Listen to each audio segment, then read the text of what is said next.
My name is John Ball, and I'm very happy to introduce to you my guest today, Frederick Sandwell. He is a serial entrepreneur. He's worked in finance for many years, has lots of experience in lots of different sectors. We'll get to hear some more about that. He is also an author of several books, and I'm really looking forward to some particular insights he has on influence and persuasion in today's call. Let me welcome Frederick. Thank you. Thanks, John. I really look forward to share ideas about that as well, because I think it is important, something that we all do every single day, whether we agree about that to ourselves or not. Great. Tell me a little bit about your background and what sort of experiences you've been through that have made you something of an expert on, particularly on things like influence and persuasion. Yeah, so I like to highlight a few things. Number one, the accent is from having worked in more than 40 countries, traveling more than 80. So I am born in Sweden.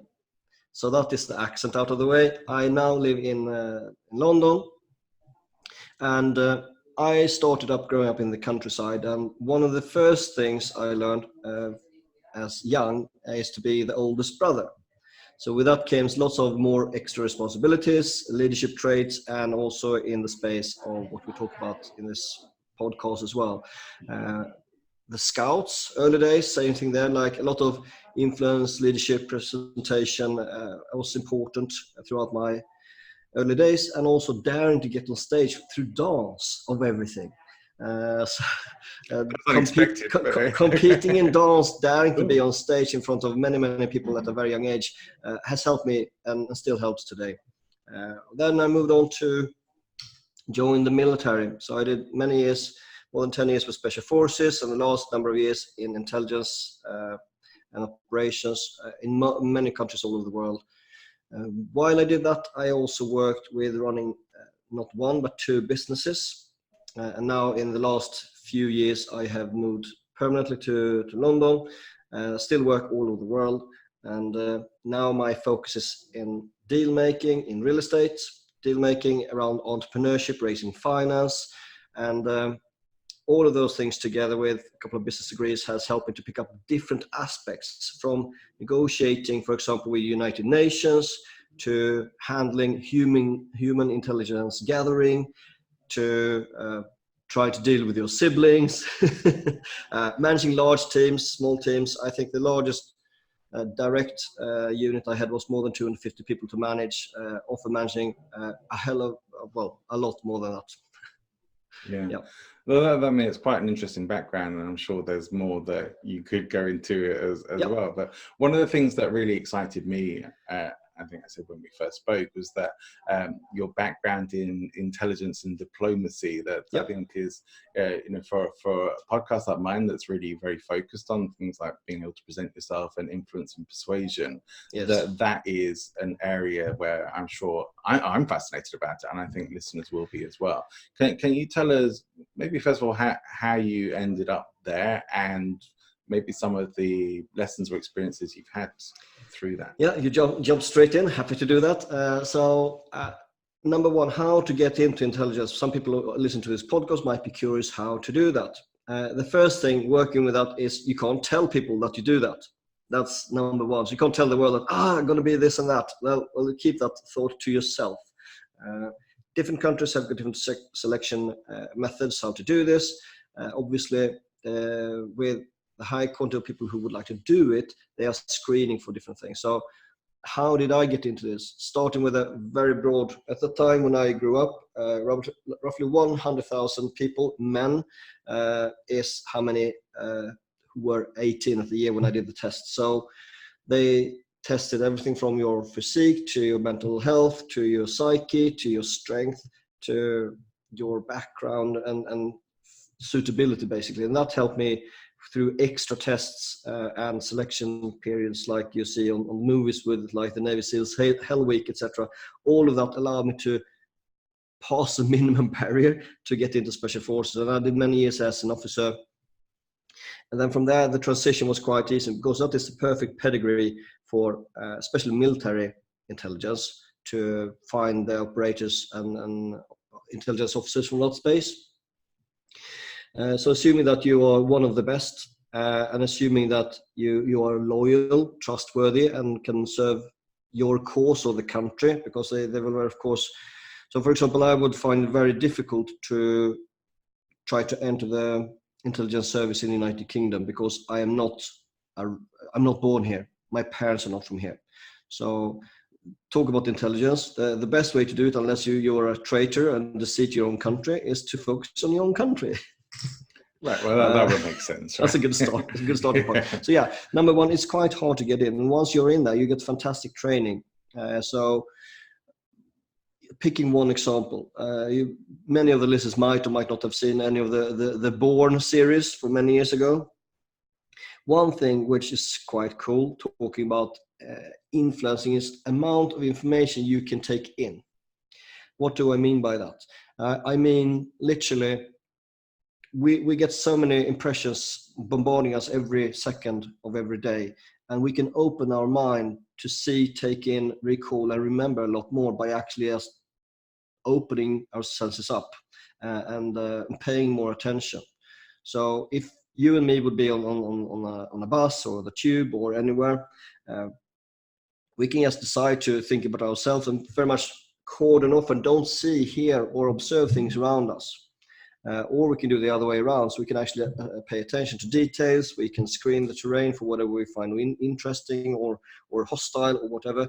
So just the amount of information you can take in, and bringing this back to influencing. So to read your audience, or at the negotiation table, to read the people around the table, the body signals, taking the whole message, not only what people say, because that's just a fraction of what is actually the message. So the whole compassion, how trustworthy they are, whether they are lying or not,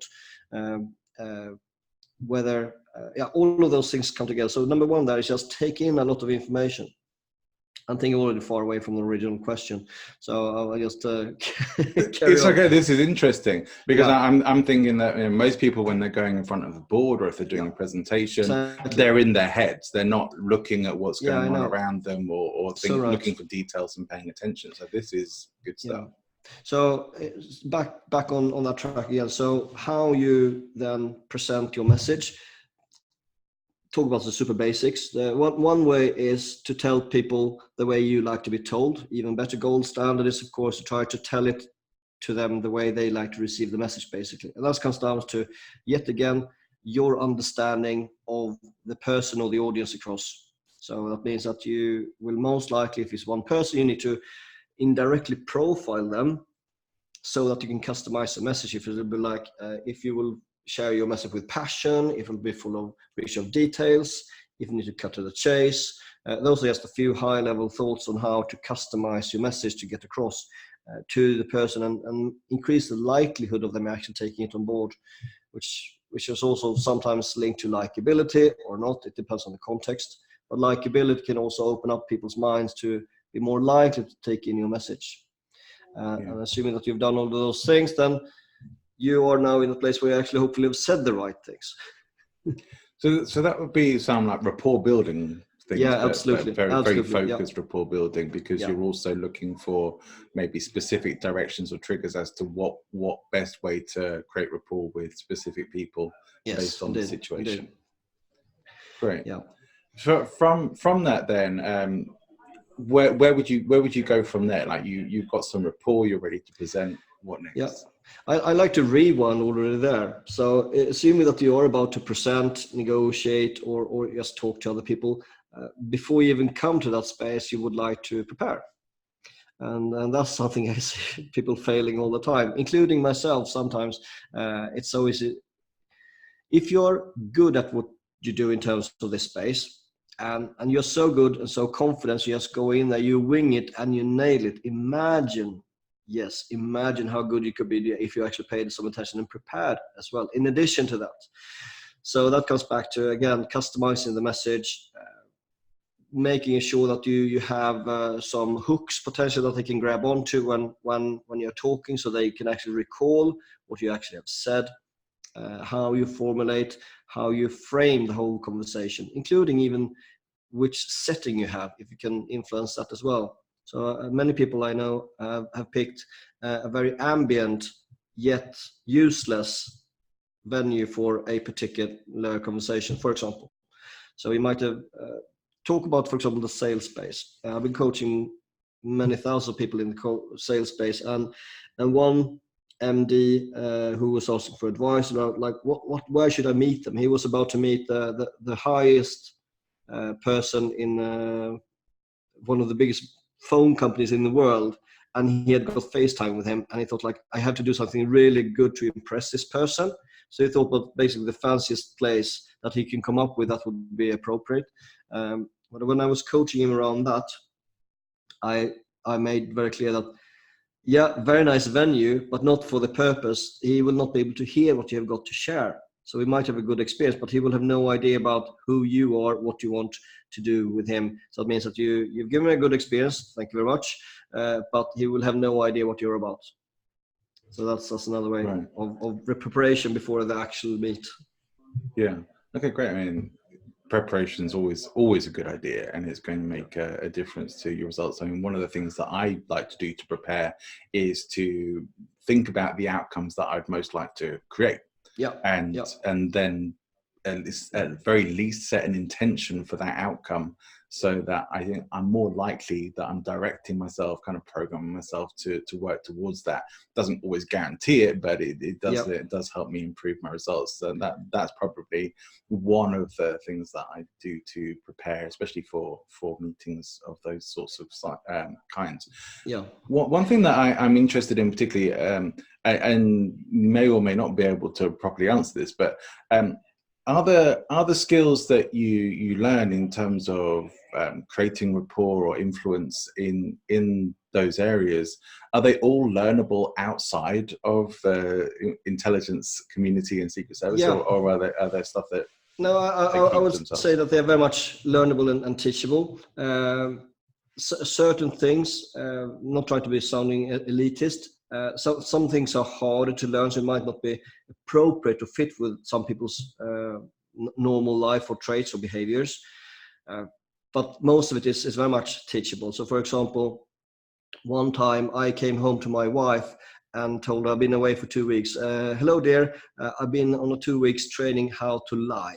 By the way, I'm going away for the weekend. I probably shouldn't combine those two statements in very much the same phrase. Well, yeah. I mean, the whole thing of saying you've just been on a course to learn how to lie, is that true? Yeah, exactly. And what does it mean? Yeah. To give it a context, one way how to, for example, when you're talking to people and they are actually trying to deceive you, there are quite a few ways how you can spot that. And also one way, obviously, how to learn to spot that is to flip the table. So if you learn how to do it, that means you're easier, more likely to actually spot it. So that's obviously the major reason I was having that training, not to actually lie, but actually to see when you're negotiating which people are doing what. And are there a few pointers you could share with us about how to spot? I would say all these things with for example, where the eyes are going, stuff like that. People can read about that quite openly. If people are searching their memory, or if they go into the creative mind and might actually come up with a fabrication to an answer that should be a straightforward from the back of the mind, they actually have to come up with a creative, not so truthful version of what they are about to reply about. So that's of course one thing. But since that is commonly known about people who are at least decent, good at doing this, that means you can therefore train to look the other way. You can use the eyes to not use the eyes, doing exactly what I talk about if you just pay attention to it. So the eyes for amateurs is a great giveaway to catch them, but if people are professional liars, then you will have no clue to find them. Another way how people try to hide the truth is to put it into a chunk where the biggest part is truth, but some of the details are either left out or you tweak them to the way that you want to. But again, this is of course around how people communicate, and whether we know it or not, we do lie pretty much every day, all of us in the world as well. It might be omitting something, or it might be hiding something, or it might be conscious, might be unconscious. So yeah, lying is unfortunately part of human communication as well. It is, and from some of the books that I've read, it seems that society might actually fall apart if we all start telling the truth all the time. Yeah, I mean, there are great examples in movies and so on. For example, I just like to link to the yes man. So if we just say yes to everything, then we will have a very certain outcome. If we say the truth to everything, I think that will also derail many people's lives. Yeah, so honesty isn't always the best policy, I guess, but integrity is, and that's a bit. I mean, that's, and I know they get clubbed in together, but they're not always the same thing. Yeah. And where would that come in for you? Did you ever feel that you had to compromise yourself at all in those professions to get a result? Or? No, I was very good with convincing myself. Again, the different way how you can justify things to yourself. For example, one common way is like the greater good. And the greater good could be anything. It could be a just and good cause, but that can also be perverted into, you can convince your own brain anything, which I try to teach my kids all the time, that you can basically take the same situation, you can think it's good or bad, regardless is truth. So linking that back to why and how you do it. So the greater cause is the greater goods. It might be you do something for the team's sake, for the family's sake, for your own sake, for the country. So all of those things come together in a nice way, how we convince ourselves that whatever we are doing is right. Yeah. So if we're about to have like a sales presentation, unfortunately for many people in sales, including myself, many cases, you're selling because it's your livelihood, and you need to sell to feed your family. And I think that's not the ideal situation, but it's just the way how sales have been working forever. I mean, going way back before we even had money. Like if you can't sell and trade your goods, then you might starve for the day. Yeah, as a species, we're very good at justifying our behaviors. Wherever decisions or actions we make, we can follow that up with, and our brain kind of has to make sense of it and justify it. And I don't think we have any option other than to do that, other than to live in a state of cognitive dissonance all the while. Yeah. Could you tell us maybe about any stories about where maybe you've had some challenges in that arena, or in terms of influence and persuasion, that you've been able to achieve a big result? I would say the biggest challenge that most have is because the globe is very global, so people move around. Like we are both today in a different country than where we were born. The culture aspect is a huge thing in terms of that. Would you mind to just repeat the question one more time so I stay on? Just to get from you whether there was a challenge or a situation you had in that work that you had to. So the whole challenge of cultural understanding comes back to where we started, is like understand the person across the table, because the cultural understanding is so important. It's so easy to miss clues that one sign with the body in one part of the country might mean the opposite in another part. So your body language will either help you or hinder you, and also the understanding. For example, a challenge I both had and didn't have is I need to turn that one off.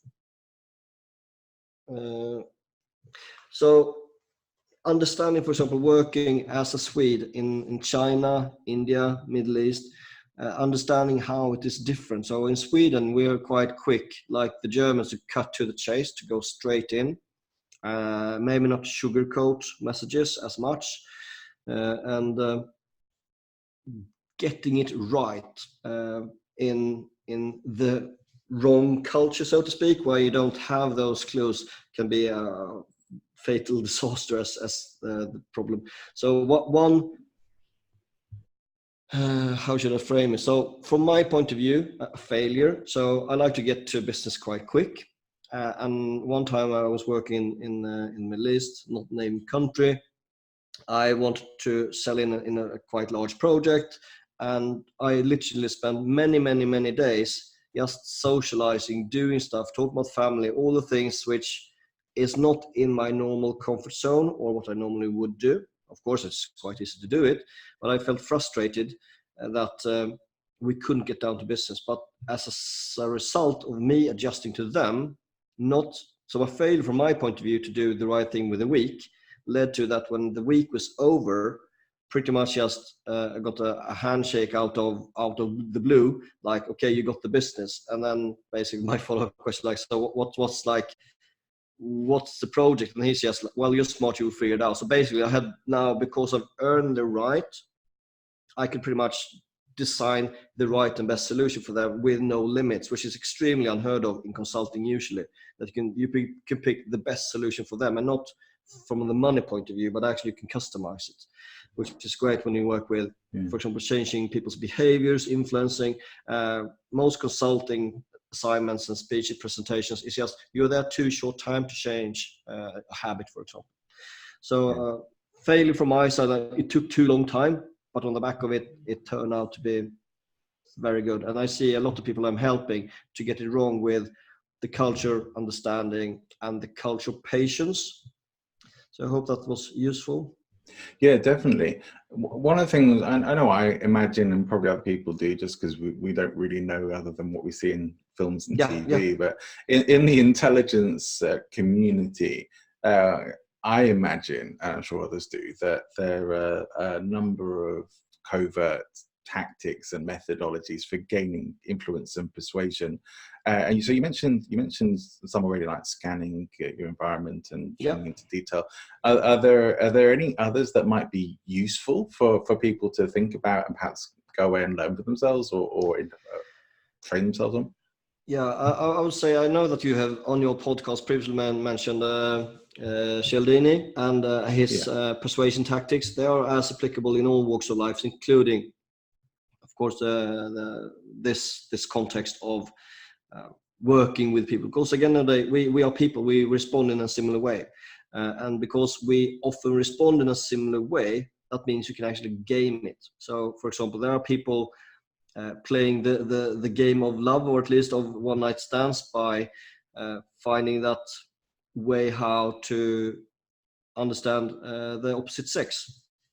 So I'm talking about, for example, the people who work with like pickup artists. They very much just do it for their own reasons, and because the brain is smart and stupid, if you can understand how the cognitive ways work, then you can work that backwards without going into details what that is specifically. If we think about a situation, you often react in a similar way every single time. So that means that is one way how we can go from being a novice to later become an expert. So you know that people in this space will usually do like this, and we got this big database of common ways how to do it, if that's a sales space, the presentation space. So bringing that to the presentation space, for example, is to just know what you will say first, so you know that you don't get too nervous around that. Coming back to traits of the intelligence community, I would say it's very, very often a game of feelings. And we might not come back to, we have started to talk about lies, then how can this guy write about trust? Actually, trust is a very, very essential thing, and it's a feeling. And the gut feeling that we get is from the whole picture that we take in. So, for example, you can imagine that the aspect of love can be used, like the whole likability. That can be both used and misused. You can also see how I have never like paid for information, like with hard currency, and I know many other countries would actually do that. They would pay for information. I never done that. I have just got information through building rapport, trust, likability, and talking about the greater good, why that would help them or their family or anything else, to actually gain access to information that they normally would not reveal. So if you imagine someone else coming and giving you like a wand of cash for speaking, would you say anything to get that chunk of money? Depends, really, doesn't Well, it? probably it's a very quite high likelihood you actually get the money, and then in return you might get a lie, something gray, but unlikely the genuine core content and the actual feelings, because it's very hard to buy that with money, in my experience and from what I've seen. So like the same with the employment, if you pay someone to stay but you haven't earned their heart and trust, they will just stay until they find a bigger chunk of money somewhere else. Yeah, money doesn't generate loyalty for most people in itself. One of the things that I think got me most interested in influence and persuasion, even well before I'd read Cialdini's book and other similar books, was I read a book that was really about marketing. And one of the things it started talking about, this is from a guy called Mark Joyner, if you've ever heard of him. He's an interesting guy, has all the Simpleology website. I think it's worth checking out. He has some good stuff, but he's heavy on the sales for sure. And so one of his books was really about marketing and the hidden stuff with that, and almost dark ops, I suppose, really. And that's where the veil was first lifted for me. Like, there's this whole world of influence and persuasion that most people are completely clueless about, but are being influenced by and persuaded by every single day, media, advertising, whatever else, and other people in their lives. And for me, that getting to have an understanding about that is part of the journey of empowerment, is the thing of just to give people an awareness and a real choice, because they don't know they're being influenced. At least when you know you're being influenced, you can make a real choice as to whether you wish to be or not. And so I see diving into this particular area, and it's one that I'll probably spend a lot of time on various podcasts talking about. It has a lot of value for people because it can actually hopefully lift the veil and open people's eyes, because sometimes it's just taking a step back from what's actually going on and thinking, what is actually happening here? What is this person's intention? What's really going on? Rather than where most people are, is in their heads or thinking about what they want to say next. I was brainstorming ahead of this meeting and then came up with like a long list of bullets of like useful thoughts. Each and every one of them is worth the whole episode. I'll dump a few on you if that's okay. More than okay, please do. Let's. I'll do them one by one if you're okay with that, and we can discuss it briefly. So if I say you will actually sell more if you don't sell, what do you think I mean by that? So if you're not focused on the sale, well, you will sell more if you're not selling. So stop selling. So stop being in that sort of make the mindset, just focus on the relationship. That was what it means. In essence, I mean, we all like to buy, but we hate to be sold to. Yeah. So if you're on the sales space listening to this, I mean, the less salesy you are, I was learned by my former company where I was working to create a buying atmosphere. So that's staying away from the sales. So I stay away from the salesy language. And then having the right frame of mind. So think about the perfect shopping experience where you feel in control. The buyer like to feel in control. Since this is about influencing, that means that you can actually influence them to feel in that space by your behavior. So that was one thing from my list. I'll throw in one more, then I'd like to get you back to your list of questions you might have prepared. I've got a long list here. So another thought is to pat people's back. What do I mean by that? So people like to feel special. They like to feel like this is an exclusive thing for them only. They are selected and chosen for a reason, which is of course stroking their ego. That's a great way to build super strong rapport very quick, and then you're more likely to then get your message across. It's a technique that cults use to recruit as well. One of their many techniques. Yeah, I'm sure. Yes. Yeah. So it's very effective. And I felt part of a few cults. I felt as part of a cults a few times in my career. All right. Okay. That's interesting. I felt when you're analyzing it in hindsight. Oh, I see what you mean. Okay. Yeah. I've had times where I've had had to check in whether I was getting involved in a cult or not, for sure. And I think there are even now some businesses that kind of operate like cults as well. So it's not just religious cults too. And so there's sort of cult-like behaviors. You even see that in the political world now as well, unfortunately. Yeah. I mean, we can all use the knowledge and skills from this podcast in a good way and or a bad way, or a mix of the both. So I'm talking to the people who do good things with this information. I hope so as well. Yeah, if you're not looking to use influence and persuasion for good, please stop listening. Exactly. Psychopaths or people who got too big egos probably shouldn't carry on. This is one of the things that's maybe sometimes I get questions about from some of my clients about whether it's even ethical to be teaching these things in the first place. Ultimately, you know, I talk about this stuff and teach it because I think people need to be armed against it, not because they need to know how to use it. But there are, of course, ethical ways of using influence and persuasion skills that are for the general good or the greater good. And so the greater good isn't putting money in your pocket. The greater good is, to me, empowering people and being of service.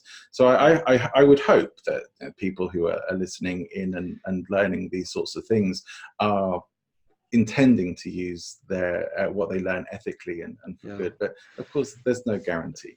Can I share a funny yet strange example from the other week? Sure.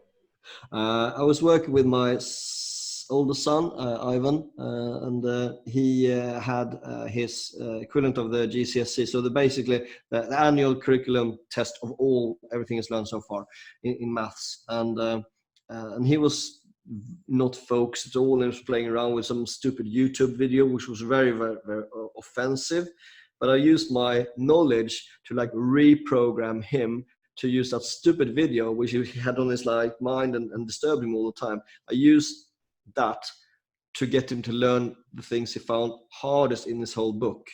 So by him playing that stupid song in his mind, he was just reminding himself about the formulas and how it all worked and hang together. I found that super interesting. So I just basically used his negative flow to anchor something positive and content into it. So very interesting. So I'm not trained in I know so many people who've done NLP training, neuro language programming. I've not had any training linked to that, but when I read about it and read those kind of books, I can see that so many things I've even been taught or actually I'm applying, it's very much linked to that. So the one key term I use is the whole anchoring thing is I've been a bit cheeky sometimes, and when I wanted to remind people about something which is important in their life.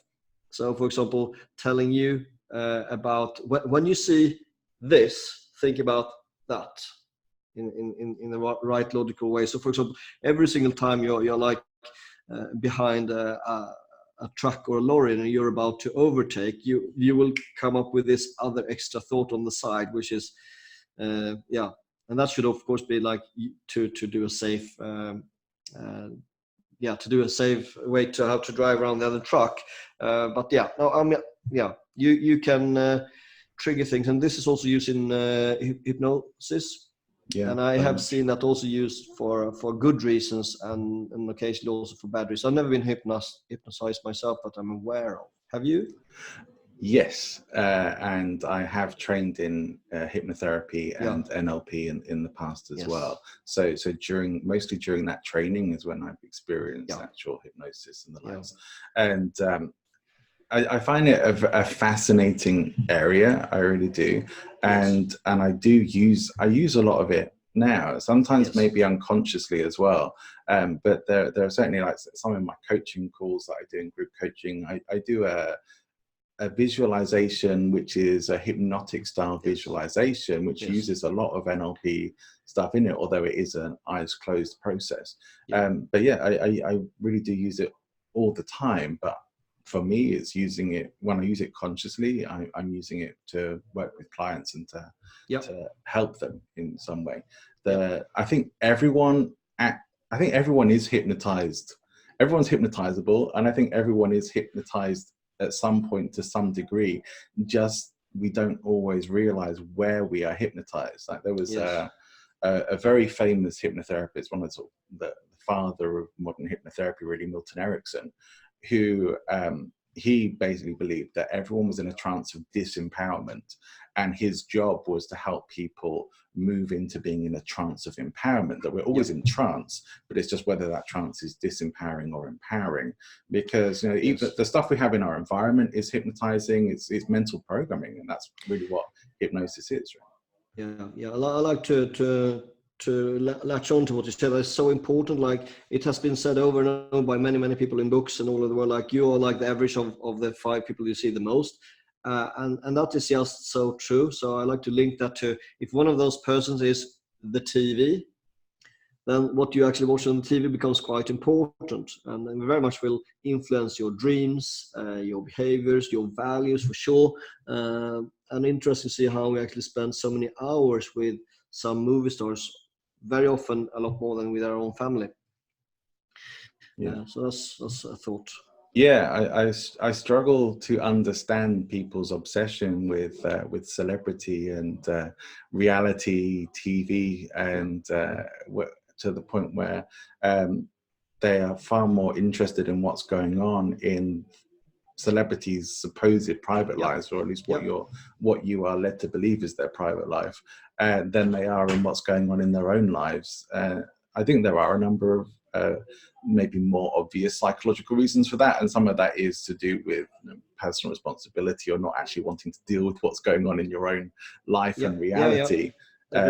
So it is really generally in life I feel we make the choice between entertaining ourselves or educating ourselves, and I think that is purely it is for people who enjoy that, it is just diversion. That there's no nutrition there. There's no exactly there.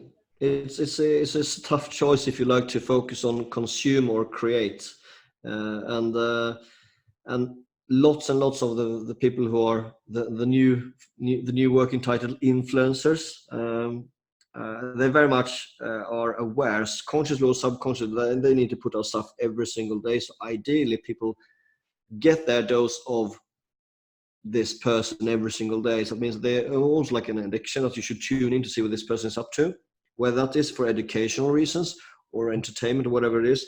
It is very much a small obsession, and that mentor or that celebrity or whoever it might be becomes very much part of your life and really influence your thinking to a high degree. Yeah, for sure. When I hear people introduce themselves as influencer, I really can't stop my eyes rolling back in my head, and I hear a different word as well in my head, which I'm not going to repeat on the podcast. But yeah, people are buying into this. I mean, there's a podcast that I'm obsessed by at the moment, by a guy called Mike Winnett. Have you checked him out? He's like doing all these sort of entrepreneurs and the formulas that they use to get people to buy, and the lack of ethics and all of this. Amazing stuff. I really am a big admirer of his podcast. But I don't think he's really been trained in things like NLP or influence and stuff. But he does it really well, just naturally. He's deconstructed it really well. Actually, we had him on our podcast, Invest in You, very recently, and we saw a different side of him. He actually talked about not only getting the mick out of other people, but actually himself a bit. What I like about him and other people like that, who are taking someone of the big names out there and deconstructing what are they actually doing.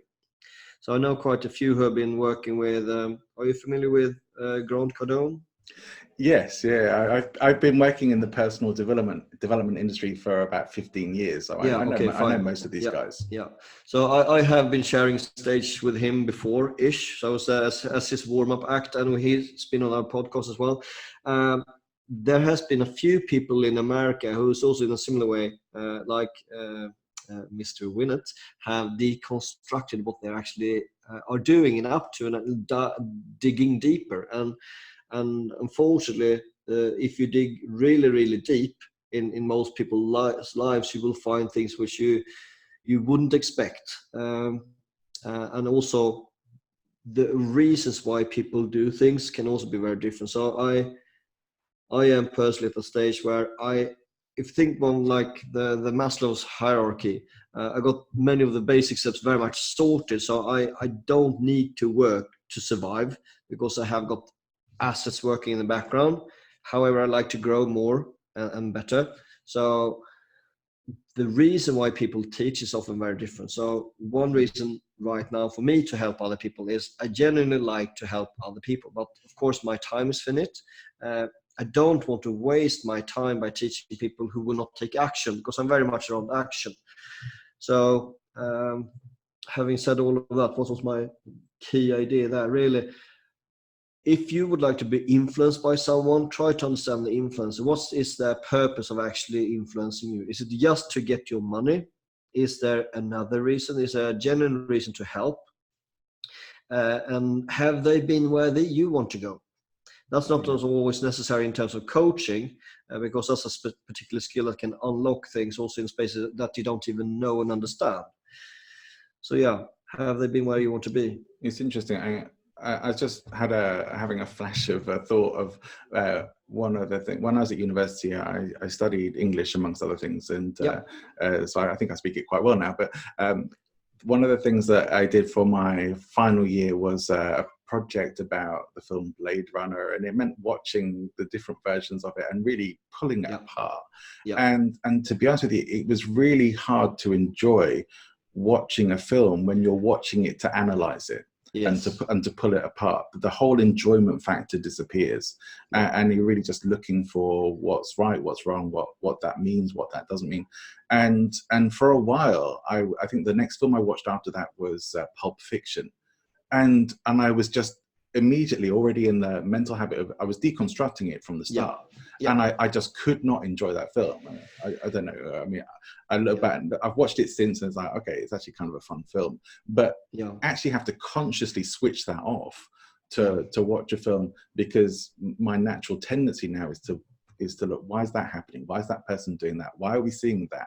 What are they going to do? And that you can, in most cases, predict what's coming up next in a film, and it kills it, absolutely kills it. Yes, exactly, yeah. But life is a bit like that as well. No, you're not as predictable as a formulaic film, but when you take that step back and think, what is actually going on here? What's this person's intention? What kind of energy am I getting from them? And what's their body language like? That you can get a pretty good idea about where things are going to go, what kind of challenges you're going to have in a particular situation. Yeah, and that comes back to, again, the open your senses, and you will pretty much start to see where people will end up in terms of life trajectory as well. And you know, because we all got phases in life. Sorry, people like to get hold of me here. Just throw that away. Goodbye. Far away now. So for people listening to this, even if you got the phone on mute or silent, it can still distract you. So now I threw it far away. So there's another form of hypnosis. It is exactly. Yeah, it's all around getting your attention. So you mentioned that you studied lots of things around marketing. Marketing is really good with getting your attention, and it's all around the theme of your whole podcast about influencing and getting you on the hook. Indeed. I'd like to move into talking a bit more about your work in presentation and speaking. Can you tell us a bit more about what you talk about, and maybe even go into some of your vision, mission, purpose for doing that? Yep. Right. So talk about what I'm talking about. So one thing I'm teaching still are things around the sales negotiation space. So I was recently working with a very large hotel group in China and Australia. I still work with that. It used to be my full-time day job to do consulting in the sales marketing space. It was very close to what you talk about also on this podcast. It used to be my day job. All of these great thoughts brings me to sidetracks all the time. It's frustrating. It's okay. The digressions are really interesting. I'm a very lucky space because I can talk about things that I'm passionate about. So that is one thing I'm passionate about, helping other people get that right, because since I've been working there, helping people. I've seen so many bad ways, bad sales, bad marketing to help them to get that right. Same with negotiation, people that only think about themselves and try to get that slightly better. That is something I find important. So I talk about those things. I also teach around how to invest in real estate, different tactics around that. So from high level strategies to very much how to get started. I'm still doing that today. I also help people to find money. Yes, you heard right. I teach people how to literally find money, how to become more investable, how to raise money. And this is super applicable to entrepreneurs, startups, very large companies. And of course, it's the transition into real estate is quite obvious. So those are the key things where I spend time talking, paid, unpaid, different ways, different countries, different languages, usually English. So yeah, that's what I like to talk about. And why do I do that? I still like to get some money here and there. I think that's interesting and the inspiration, because people around me like to have money from me, so that means I can then give it away again. Yeah, but it's good. Including my family. So yes, that's one reason. Another reason is, of course, the passion to help others. I have been working with that so many times. For example, with the military, often when we did real operations, it was around people in emergencies, helping people in war situations, helping people post-war, working with the United Nations, working with the UNICEF, World Food Program, helping people to get real aid, food on the ground in reality. And I really like to help others. But like I said, I need to now be more strategic around how I am doing that. Before it was maybe to be on the ground helping actually a very, very large part of Congo to actually get food by managing all the money in that project. That was a great example of where your skills are leveraged so that many, many hundreds can work, and you are a very important cog in that machinery. Same thing like the podcasting is just around giving money as well. It's not to monetize. So with that, invest in you and invest in skills, two different ones. I try to share content people can actually act on. So that's a great example of talking. Another way of talking is actually try to get your words down. Another way to help and influence many people is actually to get that book out of your head. So that's another way how you can actually leverage your time, and all of a sudden you can now spend 5, 6, 7, 8 hours with someone without even being present. And that's fascinating as well. So that's another way how we can talk to others. It's a nice frame on it. I like that. Yeah, and one more thing. So the companies I have, like the vision behind it is to help with quality education, number 4 of United Nations sustainability goals. So my course is to help others, and one way to do that is also to help my children. Of course, every parent would like to help their children, but I'm teaching my kids to teach others around entrepreneurship. What does that mean? Ultimately, they become small ambassadors, and they applying what I teach to them means that they learn it, but they learn it deeper because they also teach and present and talk about. So in March, we'll have a training called How to Make Money as a Teenager, which is exactly what it says on the tin. Many people and parents would love to help the kids to make money, but they have no clue how to chunk it down and make it understandable. So yeah, I help people pretty much all day long. Man, I would have loved to have gone to that workshop when I was a teenager. Same, completely. This is one of the biggest things I hear from people, especially when now I've been in the NLP training arena before now, as not just learning it, but I was teaching and training for a while. And one of the things I hear from people is, I wish I'd learned this when I was a kid. I wish I'd learned this sooner, especially when older people coming into these trainings. You think, so much of life that this could have made a big difference. But well, just be glad you have it now. Because most people will go through their lives without knowing any of this and will live and die completely clueless as to any of this information at all. But But Yes.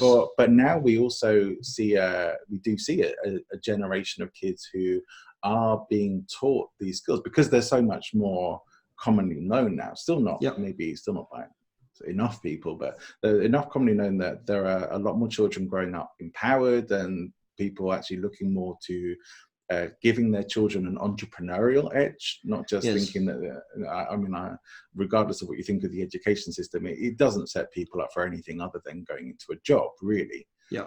So if we want entrepreneurs, we want businesses, it's kind of coming from the entrepreneurial community and often entrepreneurial parents teaching their kids. Yeah. So it's great to hear that you're doing something that is really for other people's kids, but where you can impart wisdom and knowledge to empower them for their lives. Yeah. No, that's so true what you say there. Thank you. Yeah. Wonderful. You have written some books, and one of them, I think one of them that I saw about was "Trust is the New Currency" is the title of one of your books. Yeah, exactly. Can you tell us what you mean by that? It's actually pointing out that trust is more important than ever. And we are very much trading in trust as we're trading with money as well. So it means that the trust becomes almost like a currency. Last but not least, if you have trust, you can very quickly turn that into currency as well. So you can actually use that to get business faster. You can build your right team because you got people you can trust. You can use that to attract investments and to grow your business and projects further as well. So it's all linked. Yeah. With that, you see on the world stage that perhaps trust in the political arena is not really existing. But where it seems to get used the most is people creating mistrust around their opponents rather than trust in themselves. Yes. And do you see any of that in the business world as well? I see a lot of discredit and so on. Another way linking your former questions linked to like the whole intelligence thing, something we have not touched upon at all is linked to discredit things and is business intelligence. And that's something which is extremely rarely spoken about, but it's very real. People can enter computer systems, people can enter other people's information storage so much easier than they think, and people can actually use the military intelligence skills in a business context to get access, sometimes to come back to the question originally, sometimes using that information to discredit anyone. Right, and anyone who might actually be a danger to the status quo can pretty much be wiped out by media as well, right? Yeah. I mean, I guess the media, I see, particularly in the UK, I see a lot of the media as a tool of not just government, but really of powerful institutions to be able to hold on to their power by really being able to poison the chalice of people who might actually be very wonderful and ethical people, but they get so discredited that people are like, no, I couldn't believe in them. I couldn't follow them. Or look what they've done. Look at these things. Throw enough dirt and they're done. Yeah, and with one thing that you learn very often is working with intelligence is the source of information and quality of that source. In today's social media society, that means that the source critique is completely absent. Something can completely blow up, which might be just a lie, and it's shared even more so when it's a lie, when it's a big controversial topic because people think it's so outrageous, so they share it. Whether it's true or not, who knows? Before that was kind of more illegal and more immoral to share lies about people, but today I see that more than ever on social media in particular, where people can just start anything and they can influence a country, can influence population by applying the influencing and marketing skills, like most likely has happened. I would not be surprised at all that Russia has, of course, taken chances to influence some of the elections in Sweden, in the US, probably in the UK, for whatever reasons. I think that we're not going to find out in the UK because they don't want to release the report. So. But yeah, absolutely. I mean, Facebook, Mark Zuckerberg has said that they're not going to stop. They're not going to pull political ads that lie. And well, that to me, I think to most people, that seems a bit insane. It's like if people are persuading and influencing with lies, there is an ethical responsibility to do something about that, as much as there is to stop all the fake news stuff. So it is interesting, and I do find it fascinating that really the things have been set up in a way generally now where people don't know what's true anymore, and there is a pushback against that. It's like because people do need to feel that they know what's true and what they can depend upon. Do you think we can ever really get back to that now, given the world that we live in? I think on a personal level, and if that's really your focus, you can actually build trust. It's hard to repair completely broken trust. That's why I've not focused on explaining how to fix your broken trust and talk about all the bad things around trust. I focus on talk about how to actually create, maintain, and keep it.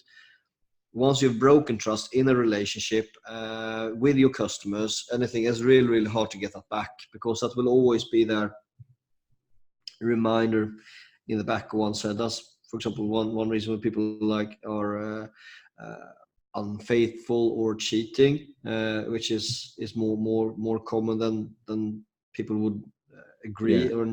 I guess I'm talking about like the relationship with reality, which maybe is a bit deep for no it's I mean it's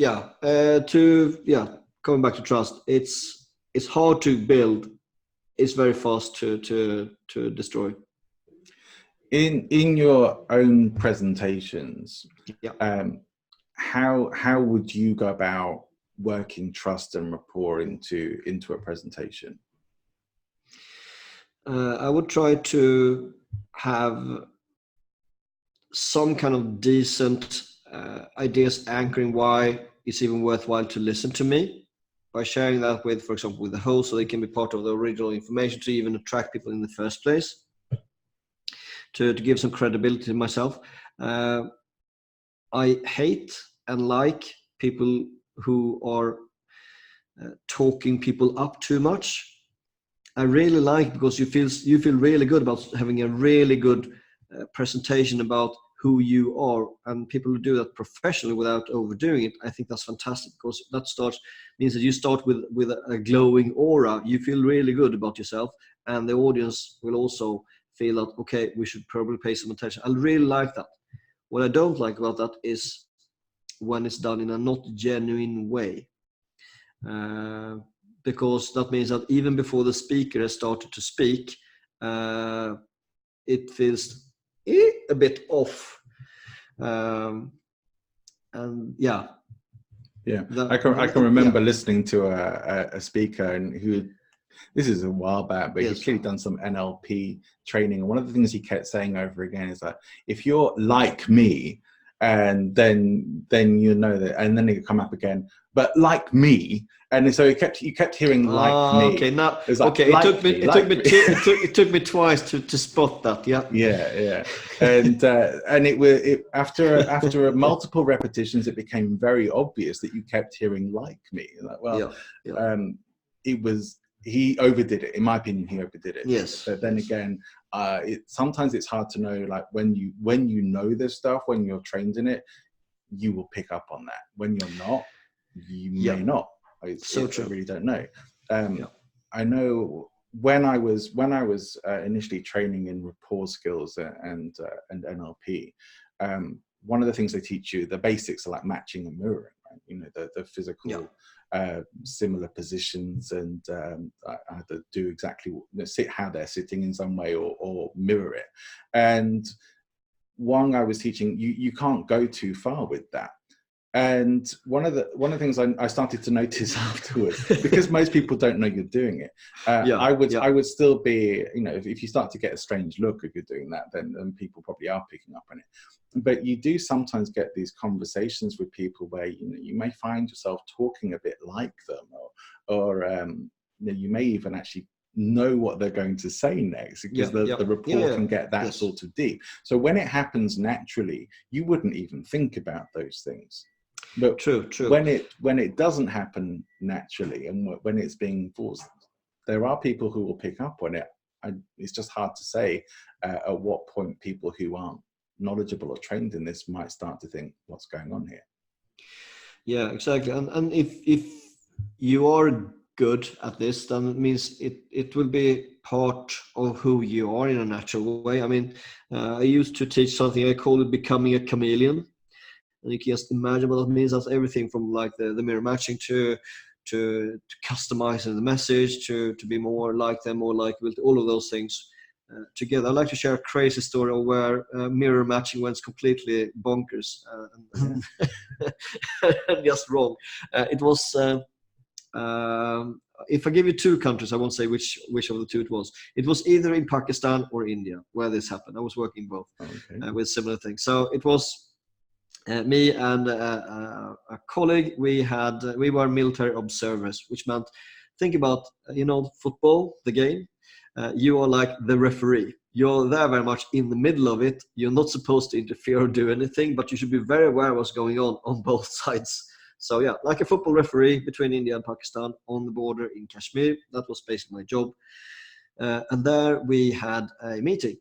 So talk about mirror and matching. And if we would have mirrored the behavior of the person across the table, in this case, a very senior ranking military officer, and he was very uncomfortable with sharing the information that we requested. We can't demand it because we were United Nations. So we were requesting information that he clearly didn't want to say. You can see that with his whole body language. So much so that he was like, leaning to the side more and more, and all of a sudden he just fell down off his chair. From sitting on a normal chair, he fell down to the floor. So if you would have been trying to mirror matching too closely there, you also would have fallen over. That would be really even more awkward. So yeah. But then sometimes those things happen. Somebody trips up, and if you're in rapport with them, you might have a bit of a trip yourself. Those things can happen in deep rapport. But yeah, certainly if you're trying to do that, it's probably not such a good idea. Yeah, I appreciate the story. From a presenter point of view, I just wanted to ask you, what do you think is most important for you in giving a talk, giving a presentation? Just like anything, what's in it for them? So I used to have a great guy, one of the founders behind the organization called B1G1. Check it out if you want. Buy one, give one. Really great course. So his name is Paul Dunn. He is a fantastic presenter and speaker. He always used to say, before going on stage, he always said, for them. And that was very much his getting into the frame. I'm doing this presentation for them. But later in life, he matured. I'm not sure where he picked up the idea from, but he changed that to for us. So he's very much now, I'm not only doing this for them. I'm not only here for them, but I'm here for everyone's sake, including myself. So customize the message to them. Don't forget yourself in the picture.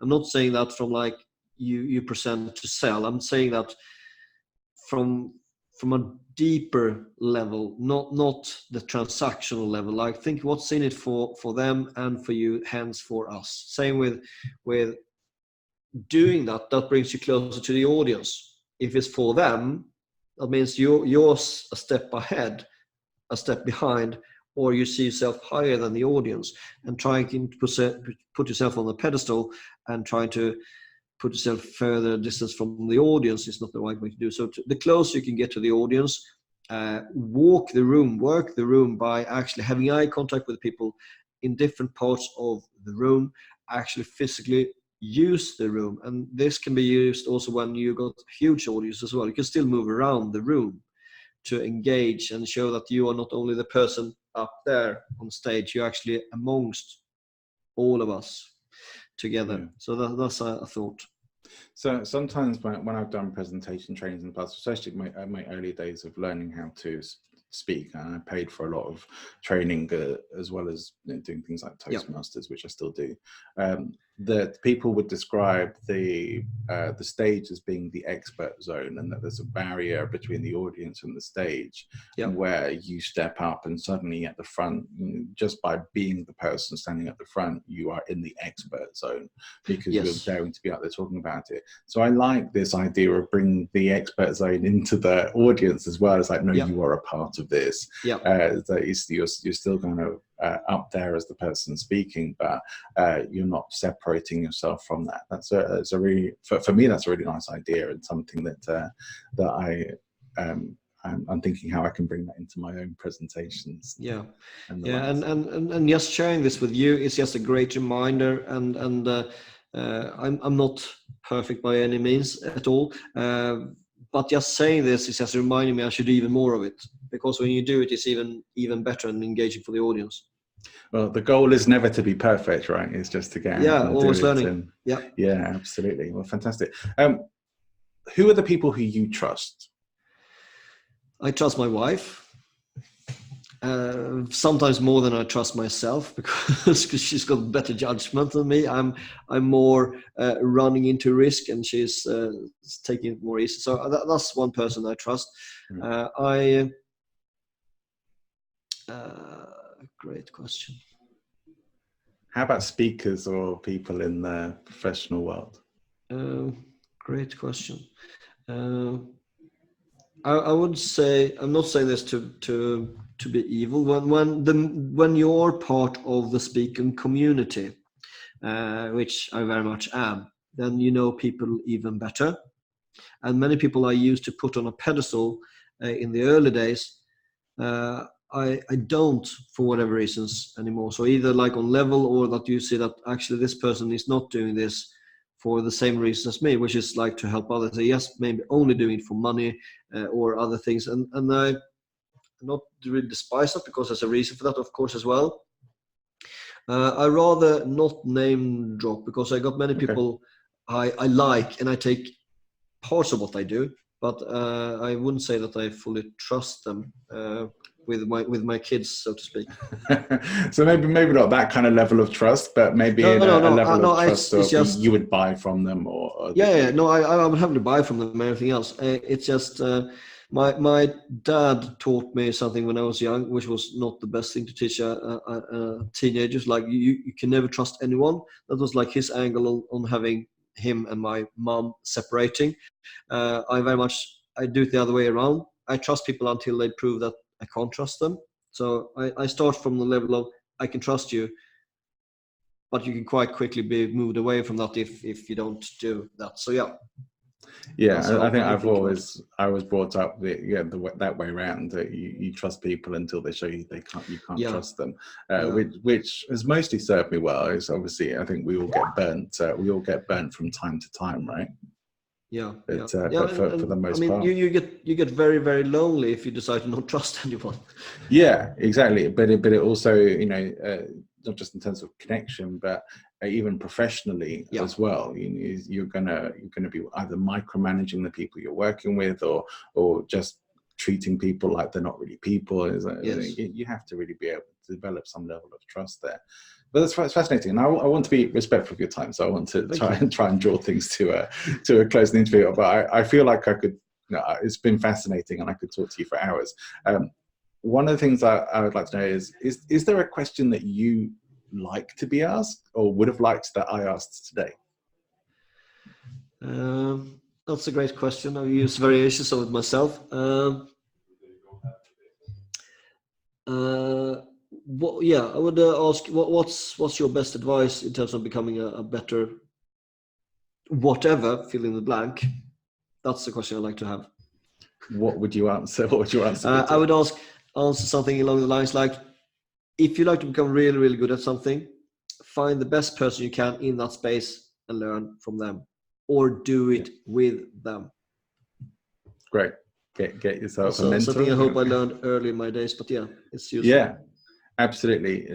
For me, my own learning has always gone much faster when it's been learning with people and being live and being able to interact and spend time with them as well. So I think that's really good and sound advice.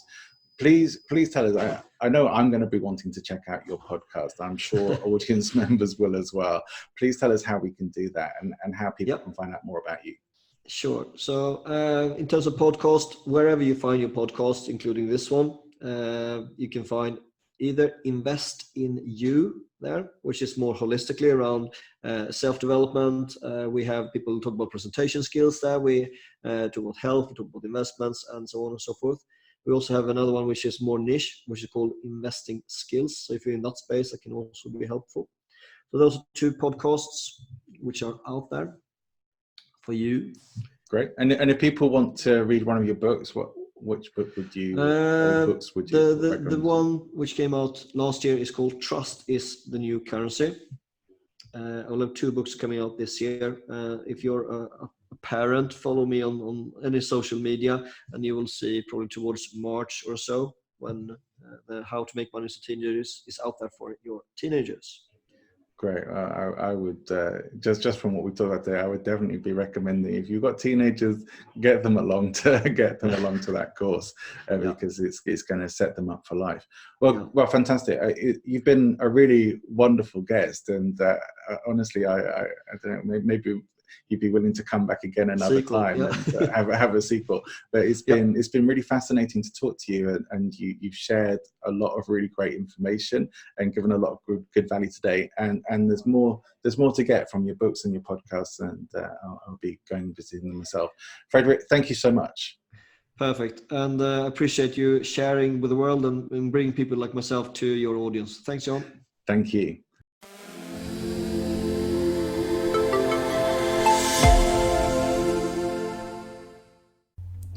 This has been the Loki podcast from Present Influence.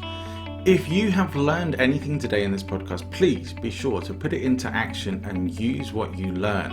Also, if you enjoyed the podcast, please feel free to recommend us and make sure you like and subscribe so that you don't miss future episodes. It's been our pleasure having you watch or listen in today, and we look forward to you joining us again for the next Loki podcast.